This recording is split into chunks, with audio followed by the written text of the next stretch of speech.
தினசரி அன்னாசி பழம் ஒரு கப்பு இந்த அளவுக்கு நம்ம சாப்பிட்றதுனால நம்மளுக்கு கிடைக்கக்கூடிய 8 ஆரோக்கிய நன்மைகள் என்னென்ன தெரியுங்களா?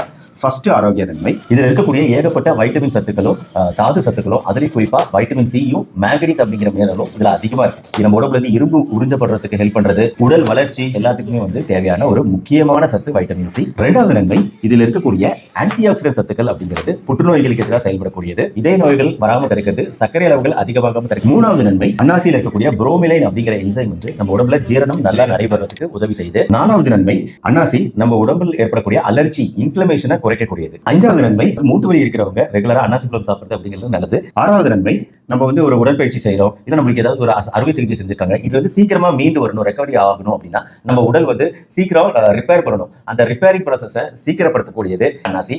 ஏழாவது, நம்ம உடம்போட எதிர்ப்பு சக்தி அதிகரிக்கிறதுக்கு அன்னாசி உதவி செய்யுது. எட்டாவது விஷயமா நான் சொல்லக்கூடியது, அன்னாசி அலர்ஜி கூட ஏற்படலாம், அவங்க மட்டும் அன்னாசியை அவாய்ட் பண்ண வேண்டியிருக்கும்.